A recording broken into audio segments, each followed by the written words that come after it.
David, please tell us your story. Tell us about your daughter. How did this all start? What led to today? Okay, from the start, about 3 years ago, my daughter was in a local university, sophomore, and she came home and said, "Hey, Mom, Dad, I was invited by a friend to a Bible study, and it was really cool. And they answered a lot of the questions I had about the Bible. They really know their stuff." My wife and I were very happy. You know, the Bible can be a difficult book to interpret and understand. About 3 weeks after, she came to us and said, "Hey, I'd really like you to come." And that went on for a few weeks. And my wife and I were enthusiastic. We were like, "Sure, we'd love for someone to tell us all the answers." And we went. So we went into the local World Mission Society Church of God church. It was a very humble place in a retail place. Walked right into a room. The door was closed, and my daughter and the pastor sat down with my wife and I. And we started our first Bible study. This would have been the first of 4 Bible studies, and each Bible study was private, and they each were 2 to 3 hours long. But we didn't know this. At first, the pastor was very humble, very genuine, but that changed very, very quickly. He started to say, "You know, we are the fastest growing church in the world. All other churches, all other religions are heretics and liars. Only we know the true interpretation of the Bible." It's things like that that kind of raised red flags to us. Then the Bible studies came, and they didn't say anything about Unsung Hong, nothing about Mother God. They started out talking about why a father must have a mother to have children. So evolution and all this sort of stuff. Have to have a mother and a father to have children. And we spent hours on that aspect, bouncing around from Old Testament to New Testament very, very quickly, from verse to verse, very, very quickly. We couldn't even keep up. We left after that first 3 hours, confused, but eager to return. We were very open-minded.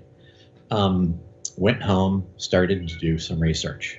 One of the videos I watched was yours. A couple others were a little bit frightening, but we remained open-minded. We went back, and slowly more and more of the true nature of the church came out. Santa equals Satan was one of my personal favorites. Protestant equals prostitute. The Pope, and these are direct quotes from the pastor at the church. This isn't wishy-washy. Protestant equals prostitute. The Pope is the Antichrist. All other people outside of the church of God are influenced by Satan. This is when we really started to get a little scared.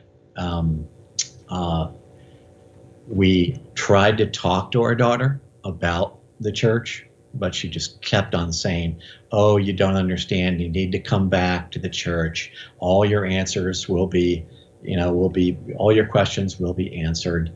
And if we tried to show her some information that we found on the church, lawsuits in South Korea, things like that, she didn't want to have anything to do with that. It's all lies. Everything is a lie.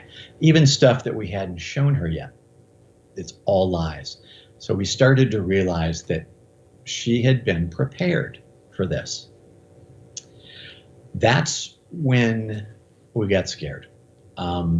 That's when we reached out to one of the foremost Well, it was Steve Hassan, one of the foremost cult experts in the nation. And he immediately said, you need to get your daughter out of that church as quickly as possible and do it any way you can.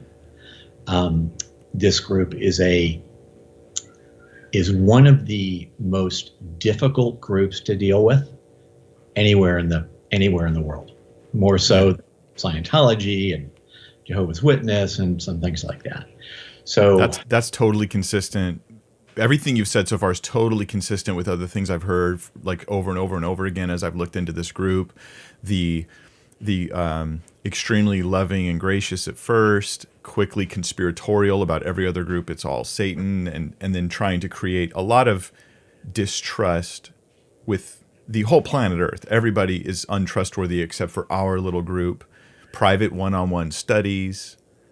Everything that you've said is super consistent with the stuff I've heard, including the idea that this group is particularly harmful as far as getting its hooks into people and then causing them greater and greater suffering, really, than even other. You could be part of a weird group sometimes. It doesn't affect your life as much as this one does. Yeah. Right. And you're exactly right. One of their first priorities, and this is one of the reasons I wanted to do this video, is because interpretation of the Bible and religion is really only one almost smaller tool they use in a much larger tool belt to control people's lives. And one of the first things they do is create distrust amongst friends and family. So they say, even in one of his Unsung Hung's books, your friends and your immediate family are really the people to be most distrusted, because Satan knows that you love them, and so he influences them first.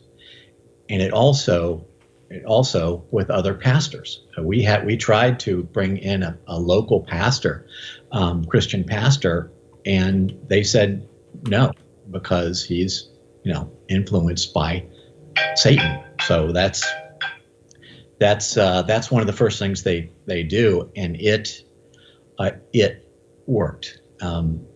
Our daughter started coming home and saying,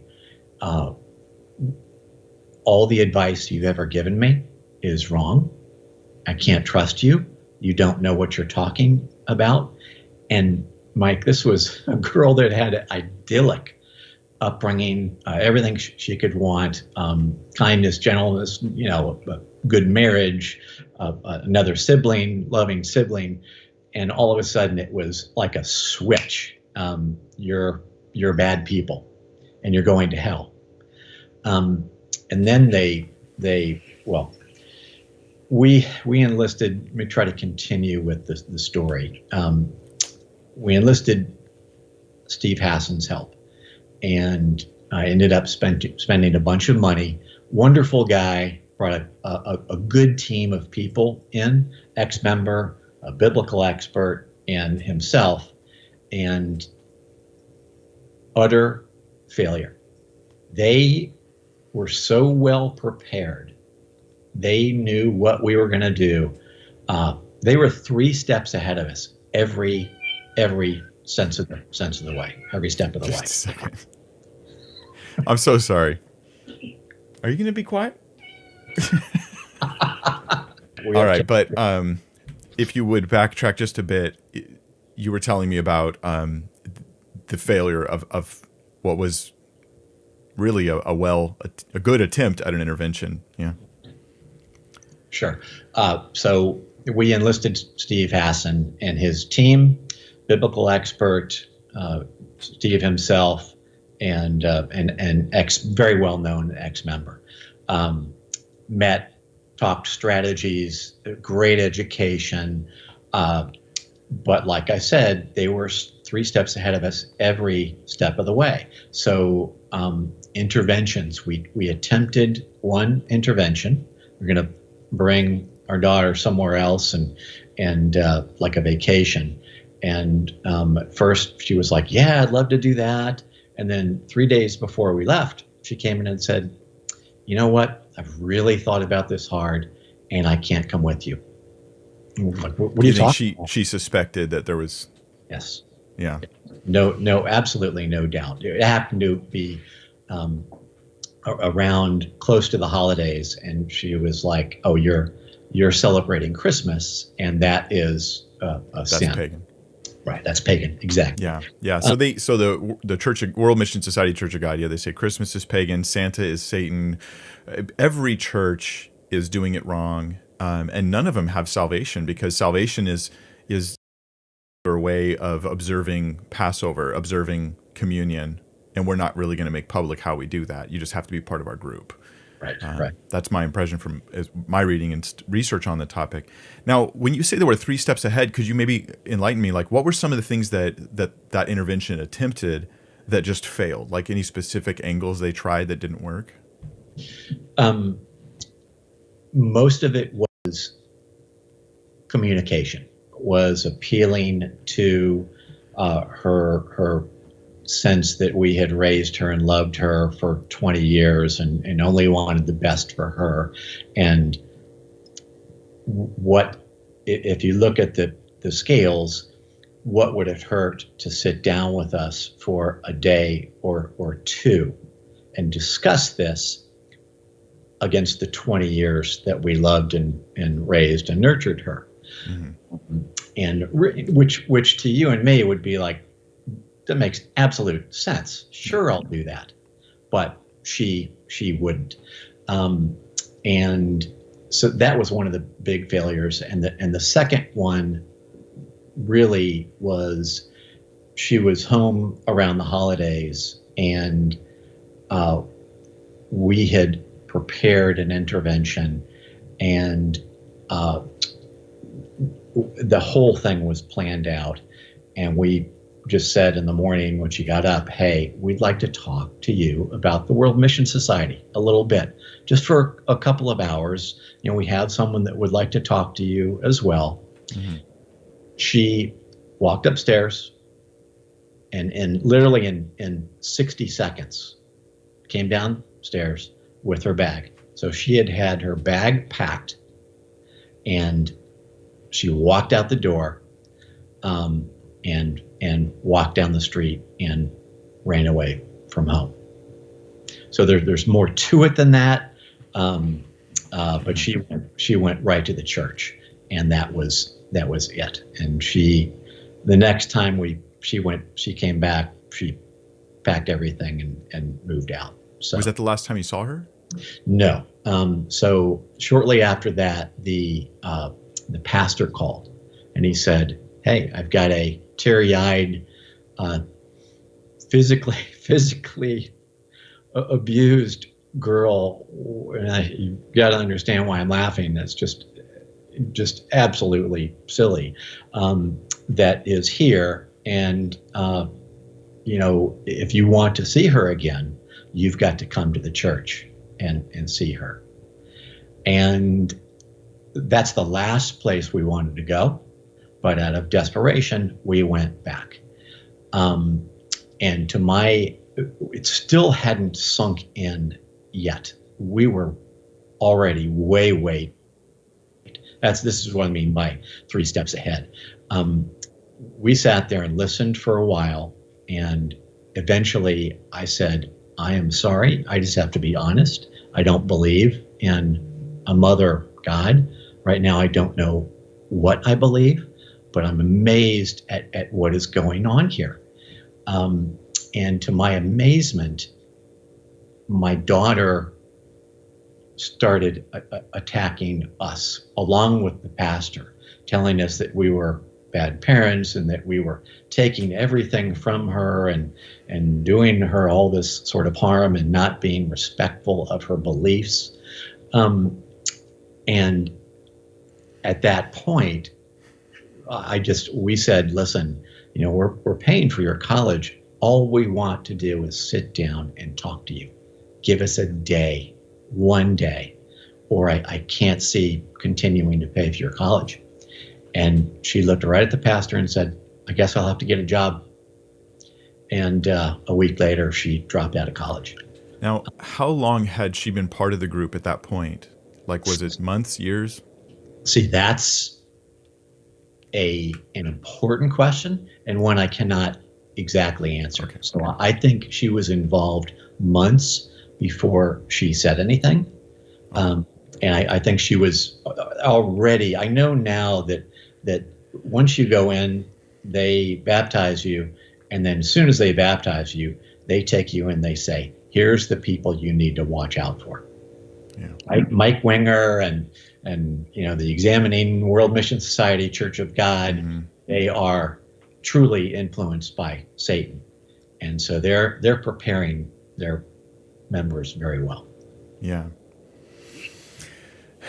The amount of control that exists in that regard is pretty extreme, and it's definitely beyond something that we see in a biblical sense. I could say, as someone who's pretty serious about wanting to obey what Scripture says, like, I would see that as, if any church did that, any church, I would see this as an absolute abuse of power and a misrepresentation of biblical Christianity, of Christ himself.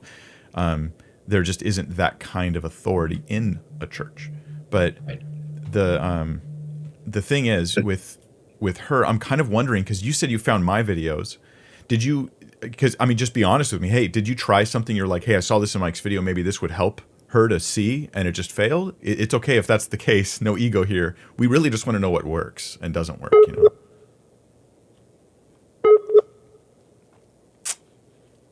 Yeah, let me refresh it. That'll probably do it. There we go. Good, better. All right. So yeah, I'm just curious, did you try stuff that you'd seen from maybe one of my videos or from somebody else's content in the research you did, and it was like it just fell flat? If so, we'd like to know. Sure. Yes. And yes, I have. I literally kind of ended my career and just jumped in this black hole of studying religion and psychology and cults and things like that.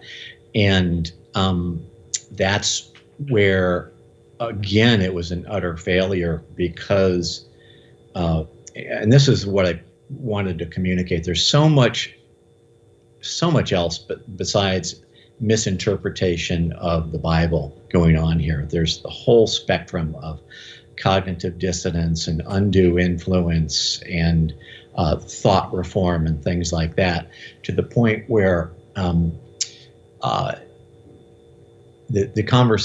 our conversations usually ended in pretty heated argument, because I was frustrated because I could say, hey, to my daughter, hey, come out and look at the blue sky, and she could say, I'm sorry, Dad, it's not blue, it's green.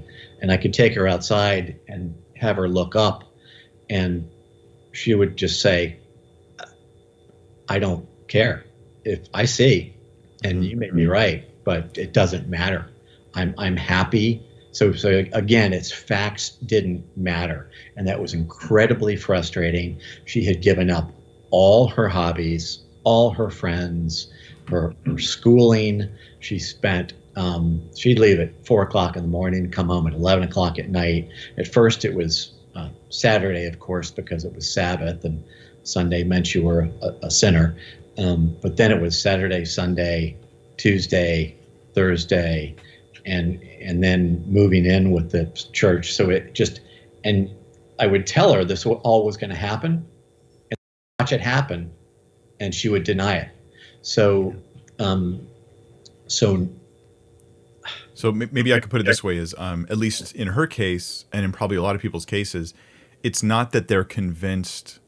It's not like it starts out with, I believe that whatever the Bible says is true, and they've convinced me the Bible teaches Mother God, and so then if you could convince me the Bible doesn't teach that, then I'll leave. You're saying there's these other elements that are committing her to this cause and to this thing, so that just showing, problems and flaws in this and that, it somehow is not addressing the wholehearted commitment.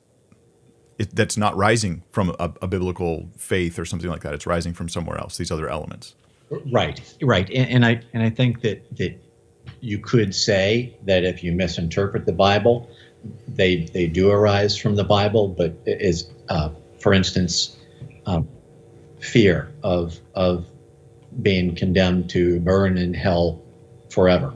They use that very quickly. And if you don't believe, or even if you have doubt, you may be condemned to hell for forever.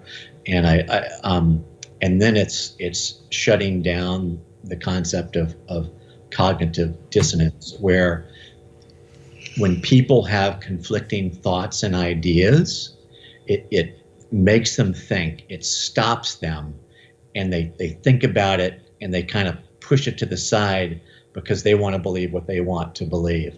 And I've actually talked to people, members, with a pastor, when I've seen the pastor make a point that was almost irrefutable, and the World Mission Society member said, "You may be right, but I don't care."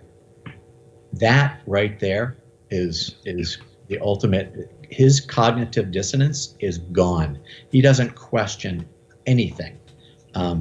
Just believes everything and does everything that he's told. So that's very powerful. Yeah, I care. My own journey and my own season of doubt in Christianity was based on that reality. It's like, I care a lot about whether this is true, and if I'm not convinced that it's true, then that's going to be a problem for me. It's not something I don't care about. But yeah, then what do you do? I have encountered people like that who are in that place where it's like the facts don't matter. And I like you, I kind of throw my hands up and I go, I'm not really sure how to help at that point. Right.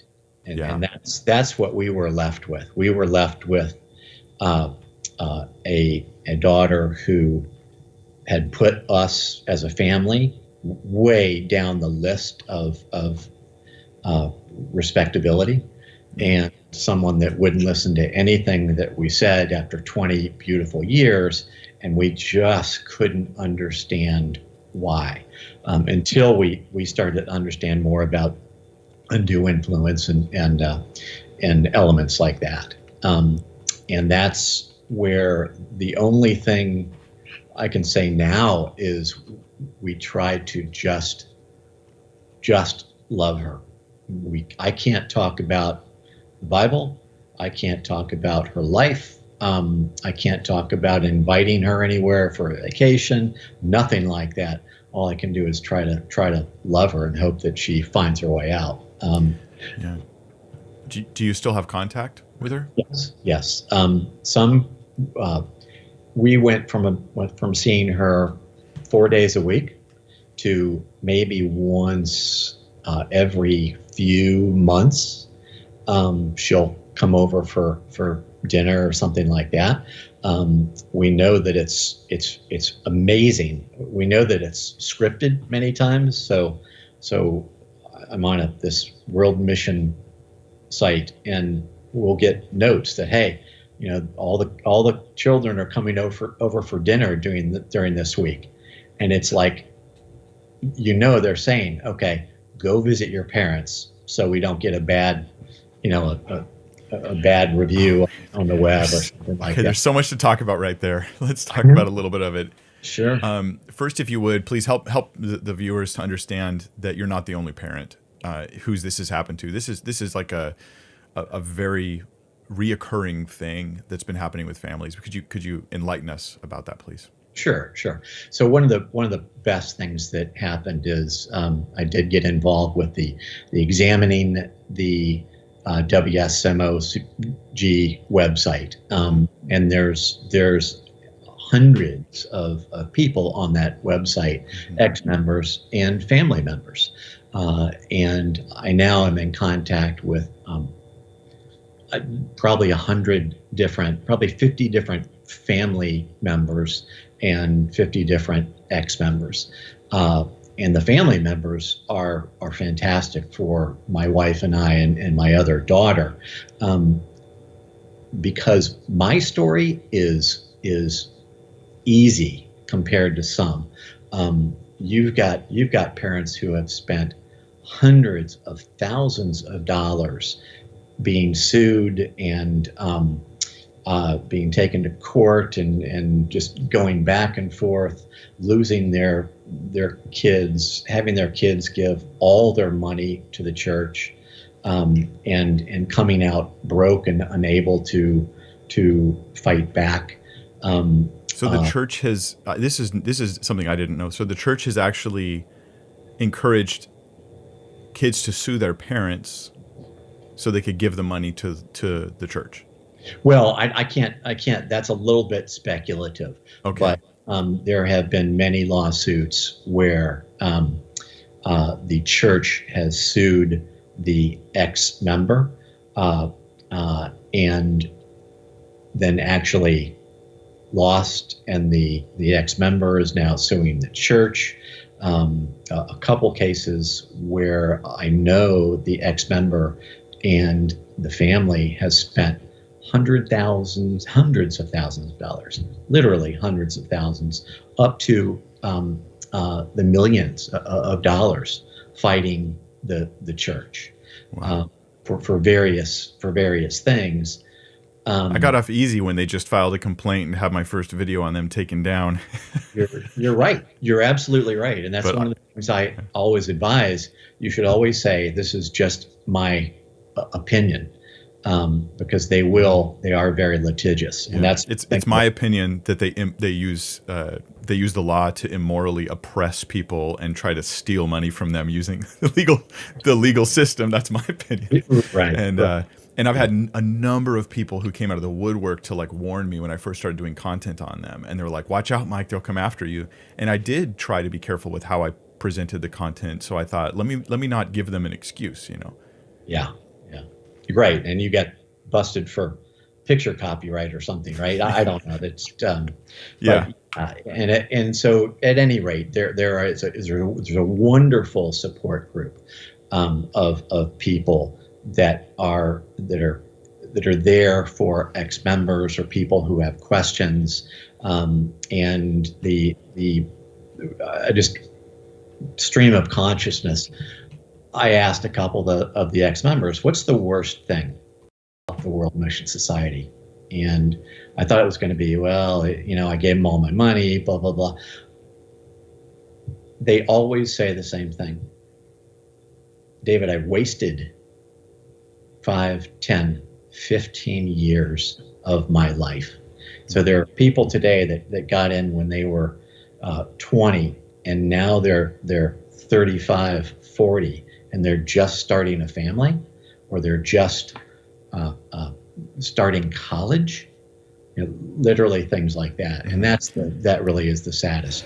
Yeah, and for those who don't know, they're a doomsday cult. They that's my understanding of them. I would consider them that, where it's like the end times are for sure coming so quick. In fact, it's reported, we'll say that, it's reported that they've repeatedly predicted to their members the end of the world in a number of years that has not taken place. It's caused some members to quit and others to just be ignorant of it because they hide the details later. But this for the audience to know, this controls people in such a way that they're like, yeah, what's the point of me pursuing my life in a sense of being prepared for retirement, being ready for like a future career, long-term plans? It's just evangelize for this organization to get more people into it.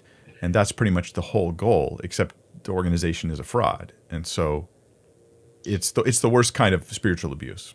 Right. And here's you reminded me from personal experience. Once we really started to question their doctrine, they kept on saying, you really need to hurry up and get baptized because time is running out. We are in the end times. Mm-hmm. And I would ask the question like, so why can't I just think about this? Why do I have to get baptized? What about the guy on the other side of the world who's a good person but has never heard of Mother God? And the answer was that person doesn't count, because you have heard of Mother God. Now you know the truth. Now, if you don't get baptized, you are spiritually dead and are going to hell. So what's trippy to me is how many of those elements, and I'm sure you're aware of this, is how many of those elements do have a similarity to Christian teachings. Yes. But to me, I look at it and I go, it's not the similarities, it's the differences that are appalling. And so when you get into the details of it and you go, okay, this is what I would consider like anti-Christian in the sense of, okay, like back to like the Greek of it all, anti-Christ in Scripture is something that's like trying to imitate Christ. It's not just like the opposite of, it's like an imitation of. And so I would consider this an imitation of Christianity, an appalling imitation of Christianity. If there's something that can be distorted, taken out of context, or turned it into a weapon, that's what they're going to do with it.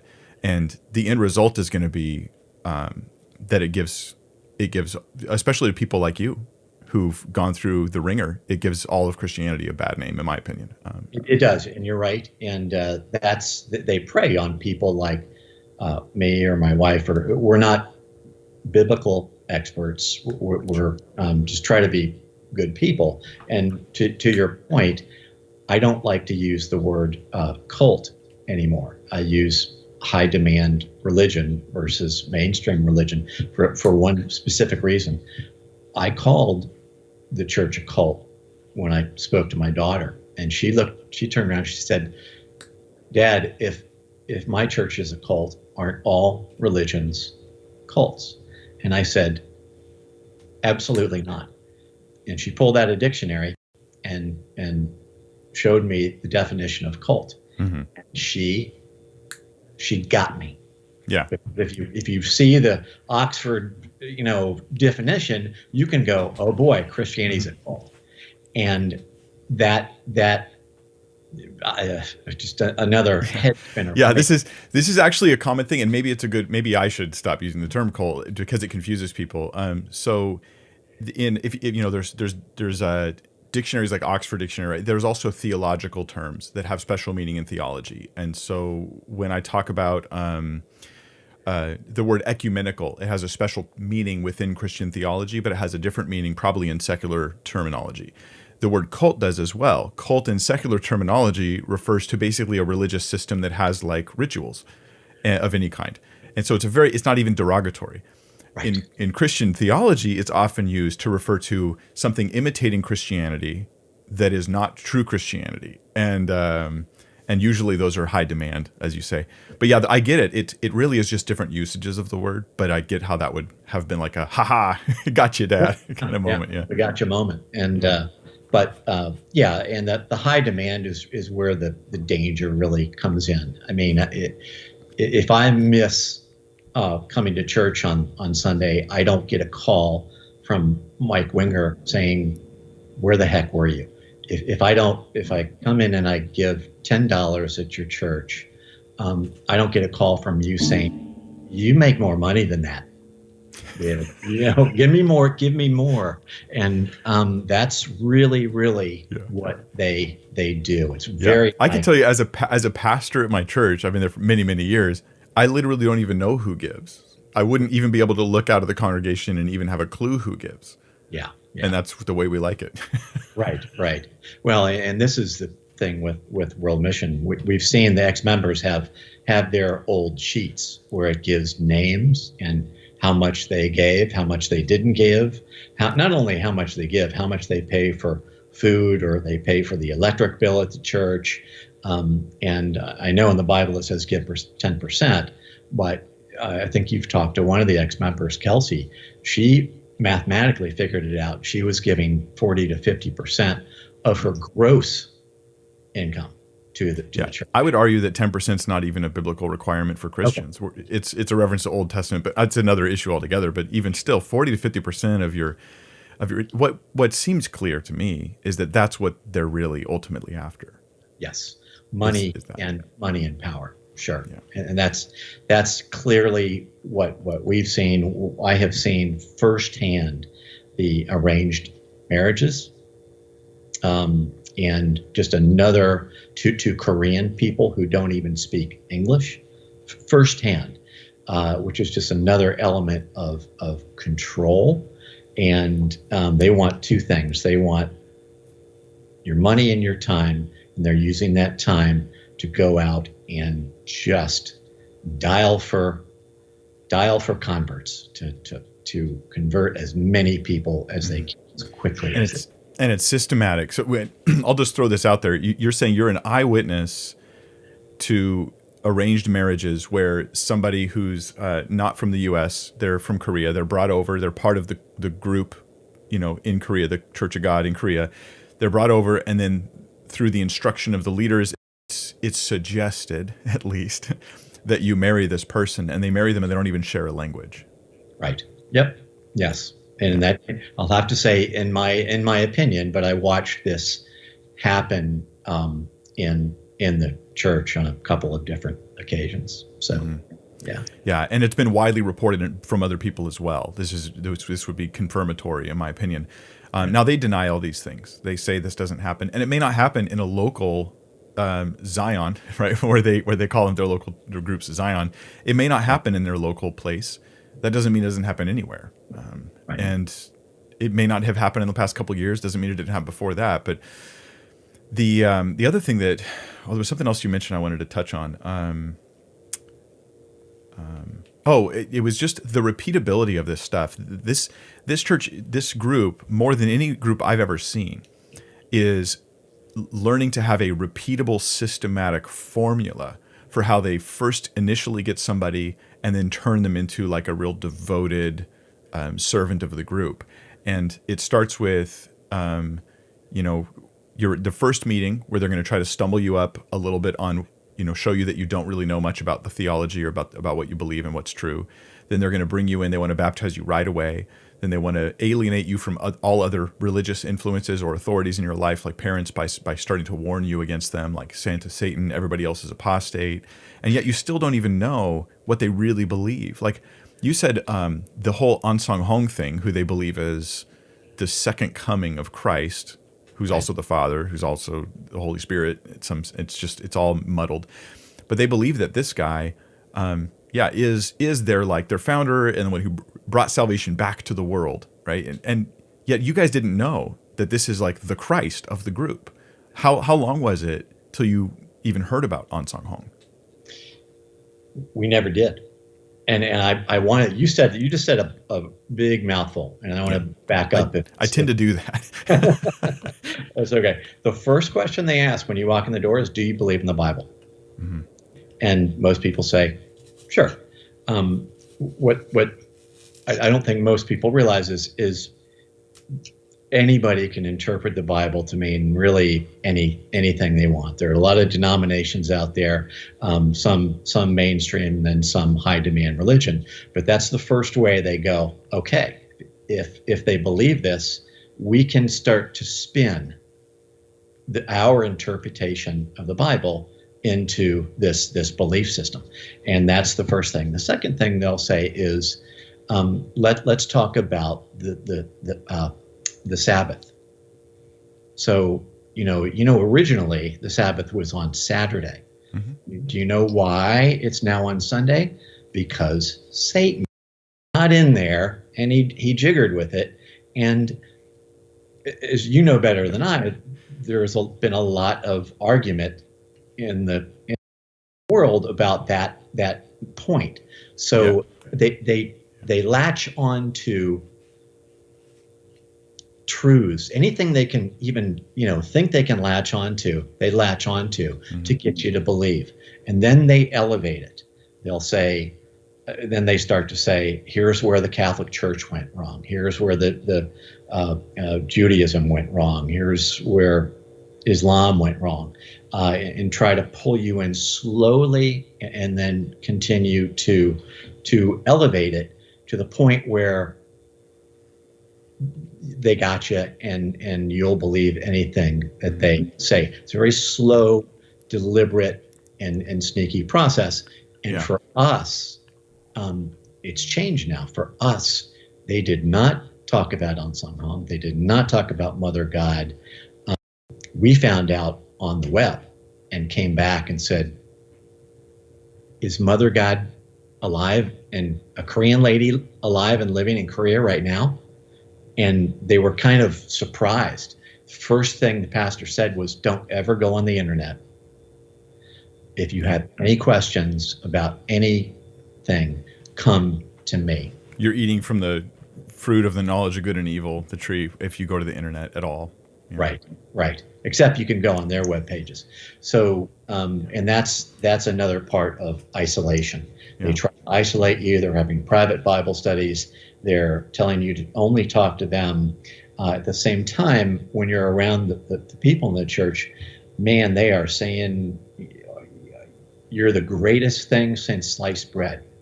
If Mike went there and they didn't know who you were, all of a sudden you'd be a genius and a wonderful, perfect human being and handsome. And love bombing is a very, very real thing. And I will tell you that touched my daughter because she was smart, had a tough time making friends. And boy, once she went into that church, she had an instant 50 friends. Yeah. Yeah, it's tough to see the difference between genuine compassion and welcoming versus like manipulative, like what you call love bombing. And I've seen different people do that. I'm not a big fan of it. I love the idea of just honest friendliness and compassion and love towards other people. But if it's like, I only do this the first time I meet you, well, that's fake. That's a lie. That's manipulation. The Sabbath thing's funny because biblically speaking, okay, I'll give you my perspective on this. Biblically speaking, the Sabbath is Saturday. It's always been Saturday. That's the Sabbath. Christians just aren't required to do the Sabbath at all. Now, over time, they started to start like hundreds and hundreds of years later, they start thinking, well, Sunday's like our holy day. So we'll rest on Sunday too, and we'll call that our Sabbath, right? And then there's people going, wait, but Sabbath is Saturday. So then people start arguing, no, it moved to Sunday. And I'm just throwing my hands up going, guys, it didn't move at all. Like, you just have a convention that you rest on Sunday. That's fine. Go for it. But Romans is clear. We're not, Romans 14, like, you don't have to have the Sabbath. This was there for a purpose. Christ is the fulfillment of all that. But anyway, that's that. And I would get in theological discussions with people over those issues. But even the people I know who think the Sabbath is like required or you should rest on Saturday would never say, or like the ones I know personally, they would never say that, therefore we're the only real safe church and everyone else is apostate. And, it's like that kind of, everything's dialed up to 10, right? Yes. Any disagreement on any level with us proves satanic sources of all those other people. And so the level of paranoia is what creates the feeling of safety in the group, right? The heightened degree of paranoia about all others makes it so this is the only safe place to be and the only people to listen to. Yeah. That's well said. Well said. They go straight from Sabbath or Sunday to it's proof that you are influenced by Satan and straight, and you can't be trusted. And that's just another very powerful way they control people. I mean, I see it.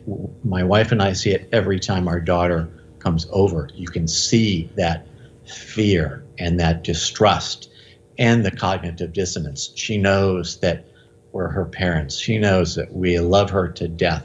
But when she walks in that door, it's almost like she's looking around for satanic influences, or there's just almost a tangible thing in the air that makes her scared. And that's the danger. That really is the underlying danger of this organization. This is not, my point has always been, this is not a normal religion. And when I've seen interviews with World Mission members where they're almost being given a soapbox. So you would get one on and you would talk to them about their beliefs and how they're wrong.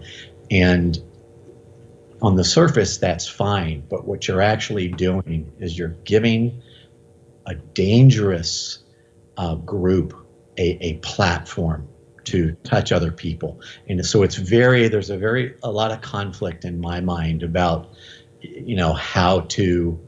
how to reach them. And part of me wants to push them into the background and never talk to them. But then part of me wants to see people like you, try to talk them out of it too. So but it's a good word, is like, just because, the usability ease of the internet is that anybody can do anything. And so, yeah, you might be able to get someone on, but my thought is like, don't bring them on unless you can publicly defeat their bad stuff. Like, right. Because if you can't, if you're not prepared for that, because debate is not an easy thing.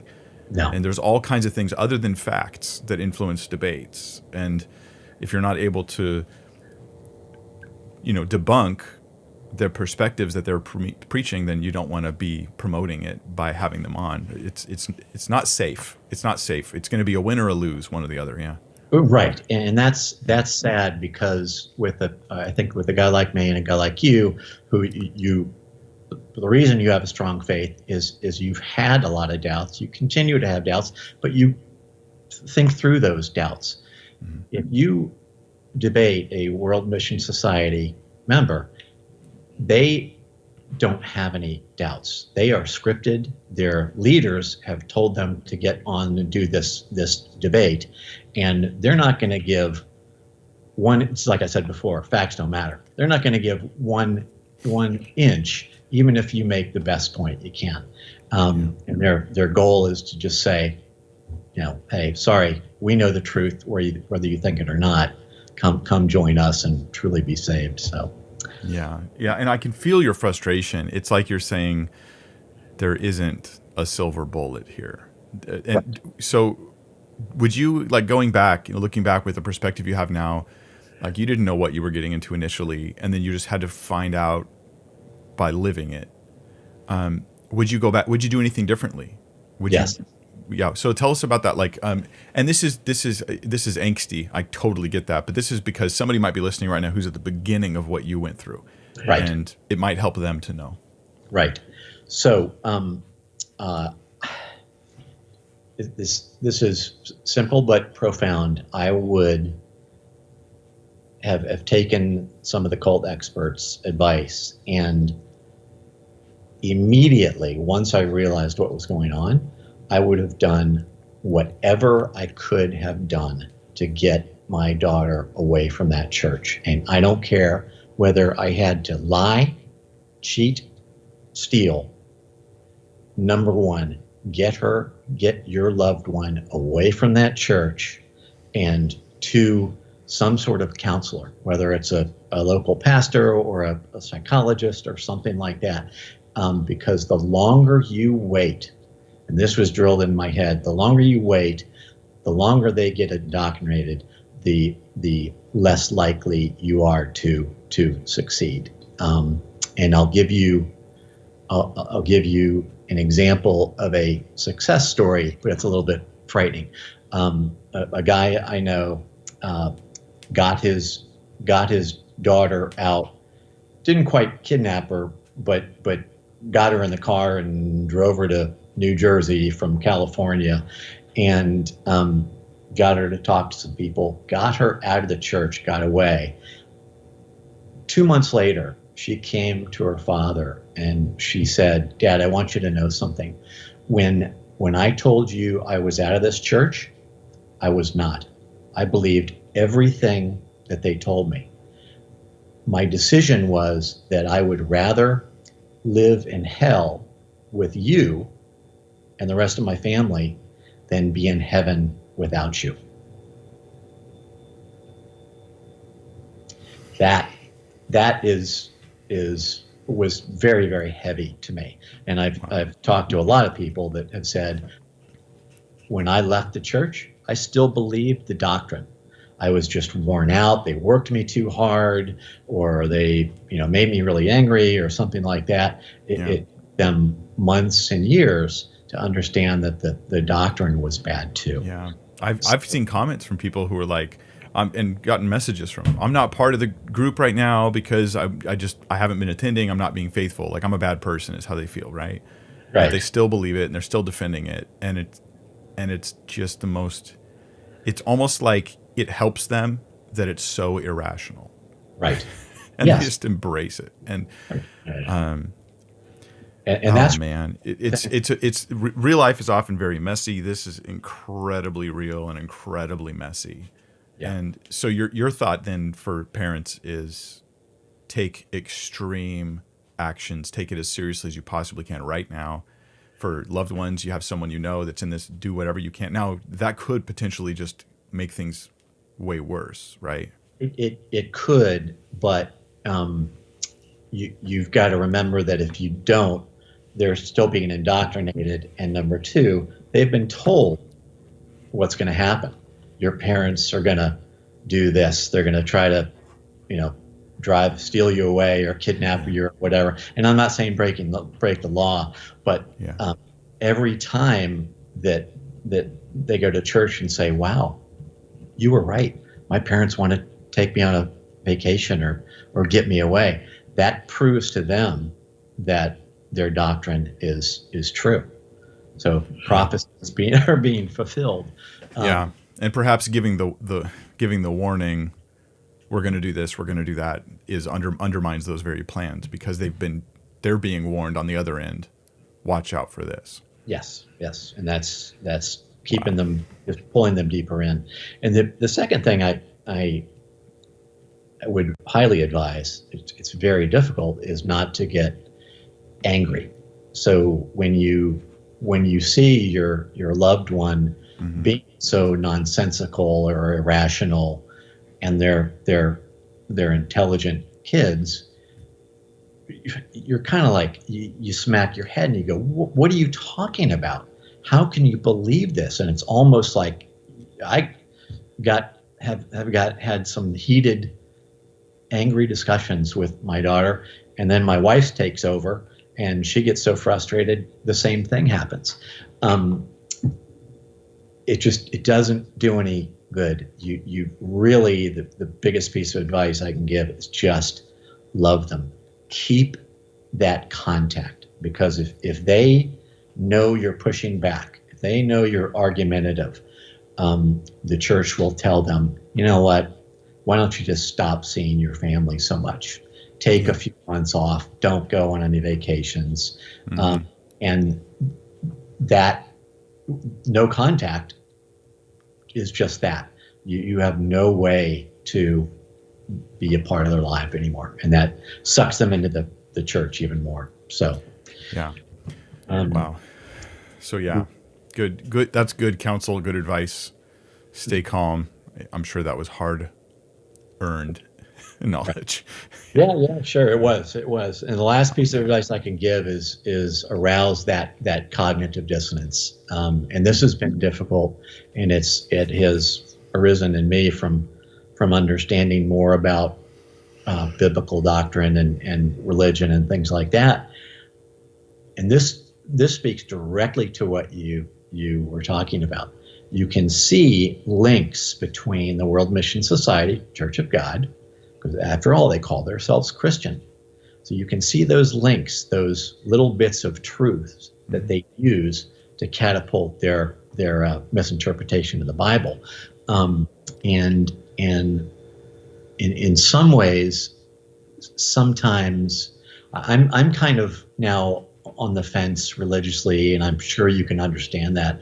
This whole thing has been devastating to me, but sometimes I can think through some things to say to my daughter that will stop her, and I can see it for literally seconds. She might stop for 3 or 4 seconds, and I know that I've stopped her, and I know I've caused her to think. But that's it's tough to do, also. But that's today what I try to do is gently plant the seeds of doubt in regard to Mother God and Nansang Hong and that sort of things. Yeah. So I think of them as seeds of truth. Yeah. Okay. That's Yeah. better. Well It's said. crazy because it to her it's Christian. This is Christian. This is what real authentic Christianity is, and yet all of the core elements. So a return of Christ that was private, that nobody knows about, where he dies again. Like, this is so against what Scripture teaches. Jesus says, like, don't even look for me. If someone claims that I'm here, don't believe him. Blanket statement, because when I come back, everyone will know. And he says, the Hebrews says he can never die again. Yet they think Ansang Hong was Jesus who came and died again, that he died twice now. The whole Mother God thing is completely the closest thing to Mother God in the Old Testament is not in the New, but in the Old Testament, and it's the Asherah religion. They worship these Asherah things, and they tried to make her the wife of God, the female version of God. They even put Asherah poles historically in the temple at one point, and this was refuted like very angrily by the prophets. And so all these things that are like central, and then they try to like hook you in to these things that are centrally flawed with these like, oh, but the Sabbath and the Pope and conspiracy things. Santa say, like, do they do the thing where they say Santa? You rearrange the letters and it says Satan.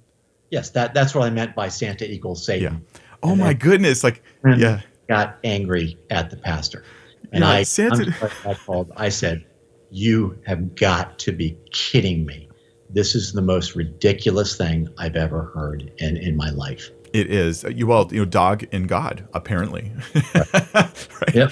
Yep. Now, and then one other thing, when I said, I got to ask you, this Mother God thing, the Jerusalem thing, I looked up in my handy dandy online Bible. There's, and I'm getting these numbers wrong, there's 1,300 references to Jesus in the Bible, and there's 4,200 references to God. Look up Mother God in the Bible. There's zero references. So talk to me about that. And that's when you start to realize that facts don't matter, because they'll say, oh, it's all over in there. You're just missing it. Yeah. But at any rate, so. Yeah. The whole Santa thing. So Santa just means saint. Like, yes. Like Santa or Holy, Santa Biblia, like Holy Bible, right? Like Santa just means saint. It's like that's all it means. It references the historical guy, Saint Nick, Nick from the 4th century, who legend has it traveled a long distance just to confront a heretic so he could punch him in the face. Not likely a true legend, but the lesser known legend of Saint Nick punching a guy in the face. Anyways, hopefully it's not true, but the stuff they do, it's crazy. And I don't really know. I know that like a video like this, it can be passively viewed, and people are just more likely to watch a video like this who might be part of the group. And if you're watching now, I'm so grateful that you're watching. Like, I want you to know the truth about Christ and how you're being manipulated in His name. But this is the kind of thing that I think might help somebody, And I've had lots of people tell me that they left the group because of the videos I made, and more than I expected, to be honest. Reach out and say that they left because of those videos, and so I'm hoping this continues to add to that. The thing though that I would like to cover now is I think the secondary victim of groups like the World Mission Society Church of God is that I think that they cripple people when it comes to believing about anything, because there's such a fear about being trapped or being misled or whatever. But let me ask you, like, where do you stand, if you're okay talking about this, where do you stand in regards to God personally, and religion and all that? Sure. I would say that I am seriously on the fence. So I was raised a Christian, didn't attend church all the time, but was a believer. And then when it came to the World Mission Society, the overwhelming question how could any God let this happen? And I will tell you that you're right. It's a very common thing. My daughter went from being a believer to a non-believer. One of the kids we had in our intervention group was a young man with on his way to being a pastor, went through our intervention and came to me one day and said, Mr. Herdman, can I be honest with you? This whole thing has affected me so much. I'm an atheist now. And I didn't know what to say, but I think you can understand why when you see something like this happen, a beautiful life ruined, based on the Bible. It's probably one of the reasons I wanted to communicate to you and your viewers that the interpretation of the Bible is just a tool they use. They really want to control your life and get your money and make more money and have more power. It's really only a tool. It adds a clout to them. Yes. Because they can claim we have this on our side too. Right. Yep. Mm-hmm. Yep. So as far as myself and my wife and my other daughter, it has caused us to really step back and start to examine. I've read every book from William Lane Craig to C.S. Lewis to St. Thomas Aquinas, and then and on the other side, some of your favorites, the Sam Harris's of the world, things like that, and really trying to slowly figure out what I'm comfortable with, what I believe. Yeah. But it's been faithfully, it's been devastating. Yeah. So I just so you know, I understand. I get it. I get that. I understand that. And I think it's a natural impact. And I think it's, from my worldview perspective, it would be like, and this is why Satan would try to create false religions, is because the fallout, especially ridiculous ones that get you locked in and then you come out and you see it for what it really is right. That it's an atheist making machine, or at least getting people to say, okay, maybe I'll believe there's a God, but I'm never going to commit to anything, because look at the potential of committing, right? Right. Like that's scary to me now. And it kind of like somebody who's been wounded in relationships, and so they'll have some flings or some gentle, like light relationships with people, but they'll never get married because of it's just too scary. And it's like your bad relationship has like robbed you of a good marriage. My is like this cult group, this oppressive and false religion is robbing you of a potential, potentially having the truth. And that isn't going to fix the problem for you. I think it just shows you a way of looking at it, maybe. But let me ask you this, though, David: why aren't you an atheist? Why isn't that your perspective on things?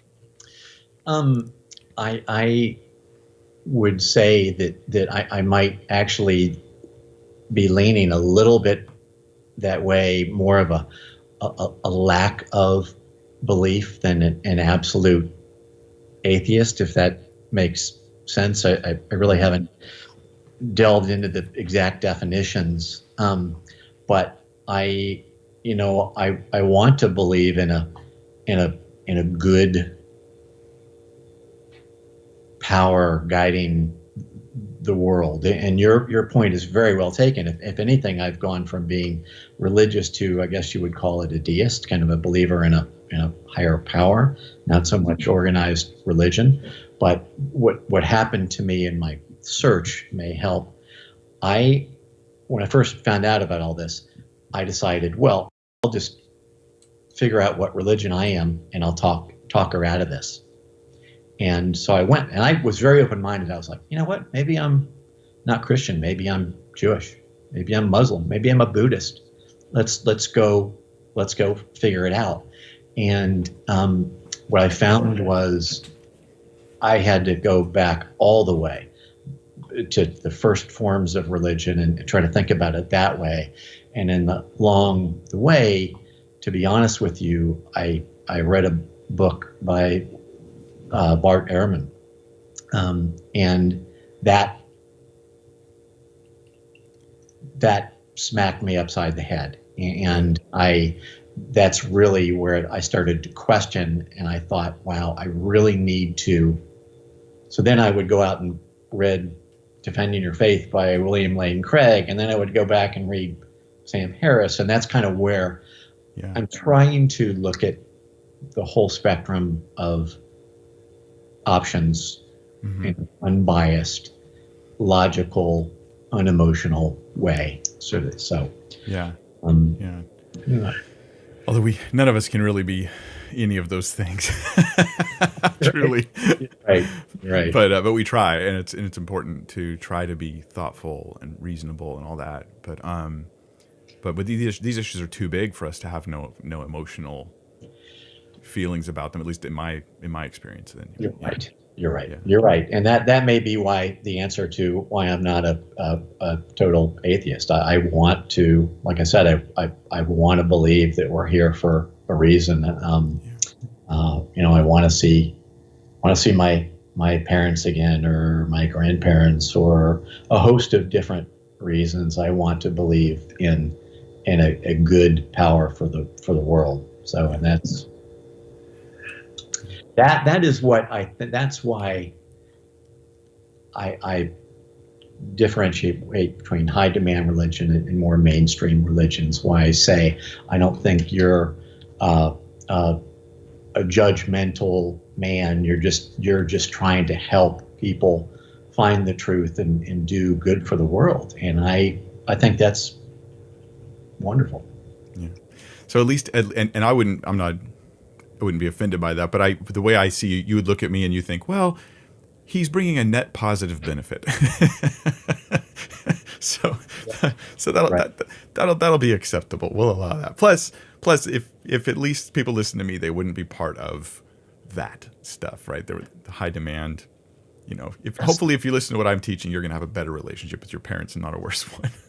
Okay, that's well said. You're right. Yeah. You're right. That's a good point.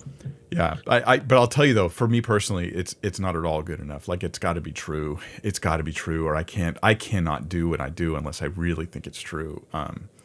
That had to be done way before I would ever talk to anybody else about it. It had to be that I went through the same process as you, reading, wondering like, how do I've heard stuff from Bart Ehrman. I've got Bart Ehrman's books. Which book was it you read? Do you remember?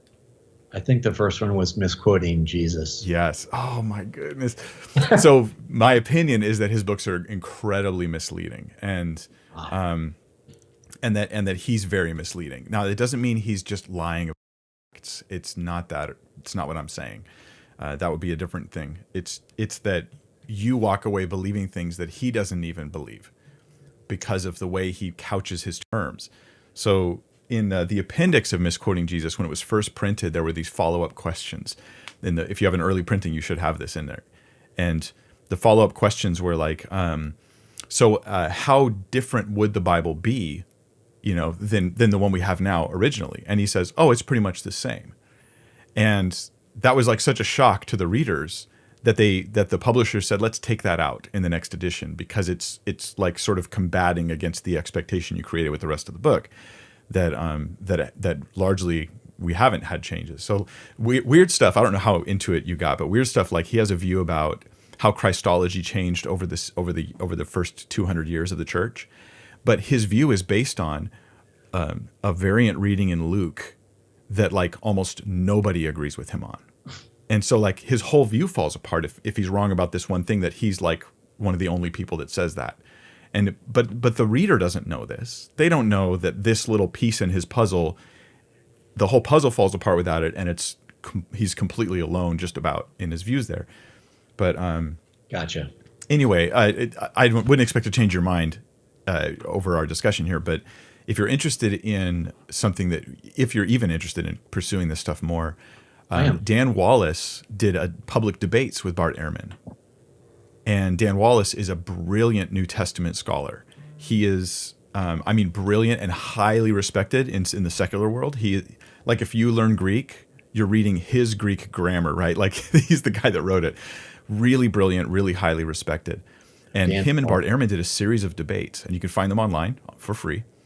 And that totally changed my understanding of things after seeing Bart Ehrman when he talks alone versus when he has to face a real trained and thoughtful scholar.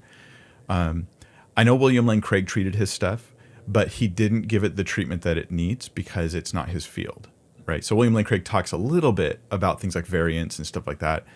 Dan Wallace is the guy. He's like the guy. This guy did his dissertation on the use of the word "the" in Greek. Right. So he's just a total nerd, in a good way.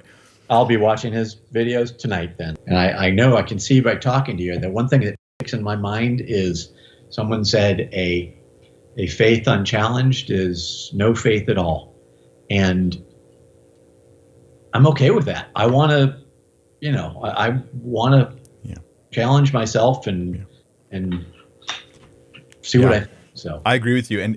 And I'll be as blunt as I can. There's still things I don't understand and I don't know the answers to. I'm honestly, intellectually convinced that Christianity is true. Truly, I am. And that's why I produce the content. Like, again, I said this before, but that had to happen before I could say anything to others out loud. The stakes are too high. I take this role too seriously to jerk people around. But let me hit you up with this. Like, think about let's just survey what topics are of central value. So the eyewitness testimony in the Gospels is very important, but Christianity can be true even if you didn't have that technically, at least in my perspective. What's really important is like the resurrection of Christ, right? And what have you read on that already? Do you know?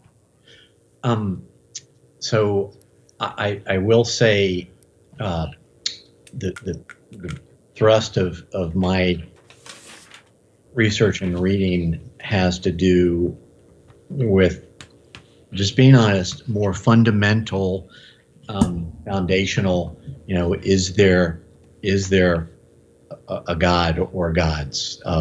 Real belief in the supernatural. Because for me, if I don't believe in the supernatural, it's like building a house. Doesn't matter what I believe about Christianity, because the foundation of my house is mud. Yep. That sort of thing. So I really feel like I have to be convinced that there is a God, that supernatural exists, so I can believe the stuff that happened in the Bible. That sort of thing. And that's kind of where I ended up. Mm-hmm. So, number one issue, does God exist? If he does exist, then when you evaluate, say, evidence for the resurrection of Jesus, there's like an inherent probability, like God could do that. Okay, so at least I'm looking at something that could potentially happen.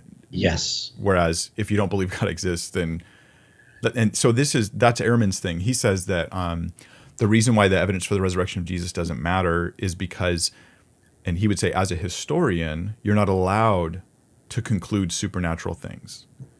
And so no matter what the evidence is, you can't say it happened. And now I look at it and I go, that's a blind faith position, because who cares what the evidence is? I'm going to deny it. And that's a problem. When asked for an alternate explanation of the evidence, Ehrman won't give one. He's like, I won't give one. Whatever alternate explanation you give to explain the evidence other than the resurrection, they'll just tear it down. I'm not going to give one. I'm just going to say you can't conclude the resurrection as a historian because we have a no supernatural rule. And to me, that's like it's like his belly showing, his weak underside showing. As much as the guy's really brilliant man and he's an incredibly good debater and very persuasive, but so God's existence. But you've read William Lane Craig on this. Was there any particular argument that you thought was most compelling, or stuff that you thought, nah, that's junk, and you chucked it? Well, William talks a lot about the 5 proofs, kind of St. Thomas Aquinas 5 proofs and things like that. And when I've gone through whether it's the ontological argument or the other arguments, like I said, I try to hear the argument and then listen to the argument debunked kind of video or something like that. And that's where I am on the fence. For instance, let me see. If cause and if everything has a cause, or a beginning, if the universe has a beginning and so on and so forth, but God does not, then if God does not, then why do I need to say that the universe has a cause or a beginning? Does that make Oh, I totally get you. Yeah, yeah. So yeah, and this is a pretty common observation. Is like, hey, yeah, why is it special pleading? The universe has to have a beginning, but God doesn't. Like, why? And maybe an easier. I'm trying to think of it. If you it sounds like from what you described, it sounds like you read his book Reasonable Faith. yes? And in that book, he goes through like specifically, he's like, it's so thick. Like I read that book and I have to read one paragraph like 8 times, right? It's really challenging reading. Yeah. Another one that's probably a lot easier to grasp is called it's called On Guard. Ah, okay. And usually I recommend that one because I think that it's tremendously difficult to read Reasonable Faith. And it's not because we're dummies. It's because he's heading directly into complicated debates in areas of study that are still relatively new to the person who's reading. So it's like, Gotcha. this is advanced, and I'm not advanced in that area. So, but here's the basic thought: is with the universe, what we would need to clear up your question hypothetically is we need to give reason to think the universe does have a beginning, and we need reason to think that God does not have a beginning. And if we could show that the difference is a beginning point, then saying the universe needs a cause for its beginning, but God didn't have a beginning, so he doesn't need a cause for something that didn't happen. Nothing has to cause a beginning. That he would be causing his own existence internally, which would fit something they call perfect being theology, or the idea that if God really is the highest, greatest being, him being self-caused or self-sustaining, Right. but without a beginning, he's just exists. He's just is existence in a sense. Then that would make sense. So the thing that helps us with this is all of the whole Einstein's relativity theory and those types of things that basically suggest the universe has a finite past. And this is not a controversial perspective anymore. It used to be. When Einstein first came up with this theory of relativity, he fudged the numbers because it was implying the universe had a beginning. And it was Hubble with his telescope. It's an interesting story about it. Hubble observes what they call the red shift. There's like this slight radiation, background radiation in the universe of a little bit of heat. It's not zero. It's a little above zero, actual zero, right? Right. And they're like, huh. And as they start looking around and examining things, Einstein checks it out. And there's a story of how Einstein went to Hubble, looked in his telescope, saw what Hubble saw, and then he came out and he said that he should have fudged his numbers. That was the biggest mistake he ever made. He didn't do it like in an immoral way. He did it the way that people do when they go, what if I tweak the calculation this way and then it'll work? Right? He didn't do it in anything wrong. He just morally wrong. It was wrong. And so he comes out and he's like, yeah, now the term Big Bang came out of this. They go, okay, so the universe had a beginning. It looks like it just exploded into existence. We're looking at the leftovers of a massive explosion. And so mockingly, they called it a Big Bang because it was so disliked amongst the physicists at the time. And slowly it became the dominant theory. But Big Bang was the mocking term. Oh, it was a Big Bang, huh? And one of the reasons they pushed back on this is because anti-supernaturalism is kind of embedded in the sciences at the moment. It has been for a long time. And they're like, look, if the universe has a beginning, then you're going to have to explain what began it, right? And it can't begin itself because it's not here to do that. So that sounds an awful lot like you're using science to argue for God, and which is, of course, what people ended up doing with it. And so, yes. So yeah, so the universe, it seems it does have a real beginning. There's a. I'm sorry, just 2 seconds. Yeah, there's good reason, in other words, to conclude that the universe does have a beginning. Then at least conceptually, if you look at God, you can say, well, God, by description, at least by our understanding of what God would be, would not have any beginning point. He didn't exist for millions of years. Like he had to create time, because with space not existing, time would also not be happening. Right. Space and time are connected, and so you sort of need, if something caused the universe, which includes space, time, matter, energy, you need something that doesn't depend on any of those things to create it. The cause of the universe can't be space, time, matter, or energy. It would have to be spaceless, timeless, immaterial, and not dependent on any external source of energy. It would just have to be some kind of crazy power. Right. And so those descriptions do fit God, right? He's transcendent. That's spaceless, right? He's timeless. Okay, he's eternal. He's very powerful, and he doesn't depend on anything else for his existence. Like that does fit God at least. Yes. Like God should be on the table as a possible explanation for the universe. Right. Yeah, I don't know of a good pushback against that personally, and I think it's pretty simple stuff. You mentioned some of William Lane Craig's books being difficult to read. Yeah. And I might not have gotten through that, Defending Your Faith, but one of them I read was, I think it was Something from Nothing, the Leonard Krauss. Lawrence Krauss. Lawrence Krauss. So, and I'm at the point where I'm not working as, I had a barn burner career, so I have some time, and I have picked up some of these books, but I have to read every paragraph 5 times. Yeah. And it's just a challenge to get through. Yeah. Not just, figure out what I believe in all of it. So right. Yeah, Lawrence Krauss is interesting. He recently came under fire. He was getting accused of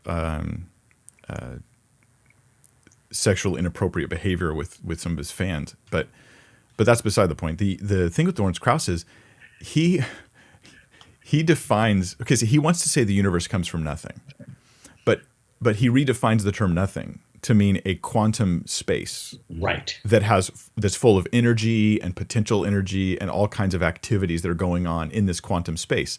And then so the real debate with Krauss isn't anything in his book. It's really, can you call that nothing? Yeah. Can you just grant the existence of a quantum vacuum that has space, that's experiencing changes over time, that has full of energy and roiling with all this stuff, and in his view has the potential to sort of create the universe, which that is another stretch. But so I watched a thing that had Lawrence Krauss, and it had a philosopher, and it had Neil deGrasse Tyson. Yes. And sure. the three of them, and there was a couple other guys on stage, they were all talking about what the definition of nothing is. It was a 2-hour discussion on how to define nothing. And you could see Krauss and Tyson really want to say that nothing is something because it's, let's just be honest, to evangelize their viewpoint, they're both atheists, and to evangelize from their viewpoint, you need to say the universe came out of nothing because it's one of the most powerful reasons to believe in God. Right. And so they want to say, yeah, it came out of nothing. We're just redefining nothing. And the philosopher was great because the philosopher, I don't know what his beliefs are, but he's sitting there and you could tell he's visibly irritated the whole time. And finally at the end, he chimes in and he goes, this is the most ridiculous conversation I've ever been part of. Nothing means not anything, right? You can't define nothing as a quantum space with activities going on. Nothing doesn't involve activity. Nothing doesn't involve anything. And he's just like really all frustrated. So it's so funny because you could grant everything else Krauss is saying, and then you just have to acknowledge, but that's still not nothing. Yeah. Like, Krauss, even if the whole universe came from a small quantum vacuum that had activity in it, how do you explain the quantum space and the activity in it? Because it's not self-causing, and then everything ends. Like the discussion ends because there isn't even I don't think there's even a potential creator other than God. That's been put on the table that's realistic. Yeah. Instead, they just have an arbitrary stopping point, right? Like back when string theory was popular, it's not anymore, but when it was popular, they're like, well, the strings vibrate and give birth to all things. And then someone's like, well, where do the strings come from? And they're like, nah, it's not important. Don't worry about it. It's not relevant. It's like, but you need this uncaused thing. You need this thing that is self-sustaining, that is eternal, that is not dependent on creation, that causes all of creation. It would have to be amazingly powerful. Like this really sounds like God. But there's other arguments for God. So that's the Kalam cosmological argument, right? Whatever begins to exist has a cause. That's the first idea. Yes. The second one is the universe began to exist, and you can use science to support that. And that's pretty much all agreed upon. And then the best explanation for the universe is God, because he's He has the attributes we look for, spaceless, timeless, immaterial, all powerful. And another one is the argument from contingency, which is a different argument altogether, although it'll sound similar. And there's a guy who's put that forward in detail, brilliant philosopher. William Lane Craig says that he's smarter than William Lane Craig. And his name is Josh Rasmussen. And he wrote a book that's meant to be approachable. It's a little difficult. I know I've got it here somewhere. It's called How Reason Can Lead to God. And I wonder where I have it. Got it. It's all right. I got it. Yeah. Anyway, Josh Rasmussen, he's a professor over at Azusa. Really nice guy, really brilliant guy. And he walks through what's called a contingency argument. And a lot of people actually think that argument is even stronger than the Kalam. And it's basically saying, think of everything that exists. Imagine everything that exists. We'll call that, call it a ball. We'll call it like a ball of reality, like all that's in reality. Okay. Now, a lot of the stuff that's in this ball of reality, it seems like it depends on something else. Like it doesn't just exist of force of its own nature. It just is caused to exist. So then you start walking back to ask, okay, there's some things that are contingent upon others. Like you are contingent upon your parents. Your parents are contingent upon them. There's various contingents, dependence that's going on. And he traces this back and suggests that this is a strong argument for the existence of God. And anyway, that would be an interesting read from a philosophical perspective. One of my favorite things to argue from is prophecy, a whole different issue. I think that because to me this proves, it goes in one swoop, it proves the Bible and God. And if it's prophecy about Jesus, then if it's successful, if the argument's successful, it proves the Bible, God, and Jesus all in one swoop, Right. And I actually have one of your prophecy videos on Watch Later. I think I saw it today, and that's because that's another thing it's a challenge for me is the prophecies and how to understand them, how to know if they actually occurred, that sort of thing. But I'm like, When it comes to trying to use prophecy, at least my philosophy is, I love talking about prophecy. I'll talk about various prophecies, but when it comes to prophecy as evidence, I don't use most prophecies in the Bible, because if it was prophesied and then it happened 20 years later, that was great evidence if you were alive at the time. But from us 2,000 years later, that's not great evidence. Like, I don't know a 20-year time gap. I can't prove a 20-year time difference this far out, right? Yeah. So what I would look for in the Bible is prophecies that are, plus if it's a vague prophecy, okay, but I'm not going to use it. It's too vague. So I need prophecies that have specificity, prophecies that have a long time between when they were predicted to when they were fulfilled, prophecies that couldn't have been just deliberately fulfilled by people who believed the prophecy, and then prophecies that have verification of their fulfillment outside of the Bible, or at least outside of, we'll just put it this way, have good verification that they really did happen that way. And so then I narrow it down to just a handful of prophecies that I use to try to demonstrate Christianity is true. Yeah. They have a prophecy, Church of God, they have a prophecy that Messiah has to reign for, 40 years? And Jesus only reigned for 3 years in his time on earth. Although biblically, Jesus was never reigning during that time. So there's no rule going on, right? But that's why Ansong Hong comes. And he's from the time of his baptism until his death is 37 years. So he fills up the other. And so it's the prophecy of 37 years. I had a Church of God member reach out to me, and she's like just leaving the group. And she goes, there's one thing I need you to answer for me. How do you explain the prophecy of the 37 years? And I mean, I love prophecy, right? And I go, what are you talking about? What prophecy is this? And she goes, David, the 37 years, like Jesus, David and Jesus had to fulfill it, and Ansong Hong did it. And I said, can you show me where in the Old Testament or New it says anything about this? And she's like, I can't remember, but it's really bugging her, and she can't even remember where it is. And I've never found it, right? There isn't any text. There's just in their writings, David reigned for 40 years, so Jesus has to as well. And the weirdest thing is, Ansong Hong wasn't even baptized 37 years before he died. They just lie about the date he was baptized to try to make this work. Sure. Because we have the photographic evidence. Like somebody went into because he was baptized in the SDA church. Somebody went in there and they actually took a photo of the baptism book that shows the date is not. It doesn't match. I say, yeah. Oh gosh. So if that's if that's my prophetic evidence, you should laugh at me. I would never do that. Oh boy. The thing I'd encourage you is just part of the victimization.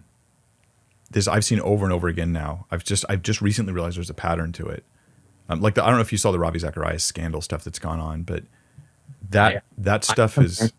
I don't think I would be here asking you to do this if you weren't the type of man who, I mean, you got to call a spade. And unfortunately, Ravi was one of my favorites.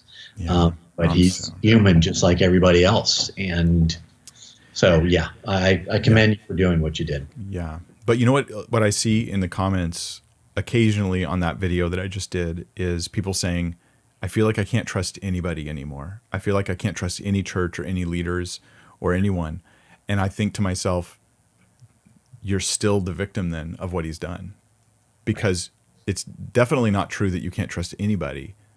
But if you rob yourself of being able to trust anybody, you're just allowing his harm to continue to be perpetrated in your life. Just like an abusive person means I can never have a healthy marriage or something, or lies about God means I can never believe the truth about God. And I would encourage you just to keep seeking and keep open as you seem to be right now, open and praying, asking the Lord to reveal himself to you that much more. Thank you. And you just hit the nail on the head. That's why I'm not completely, an atheist. I know I've been through a lot, but I don't want that to stop me from, knowing the truth. So, yeah. Well, and if there's anything ever that I can help you out with, I'm not a high pressure guy anyway. I would just have conversations and offer thoughts and things like that. So if there's anything, please reach out to me and let me know. And if anything ever changes with your family, I would love to hear about that. That would be so cool to just know. And I'm very hopeful for that. You'll be one of the first to know. And if you don't mind, I probably will reach out to you from time to time. Thank you so much for doing what you did today.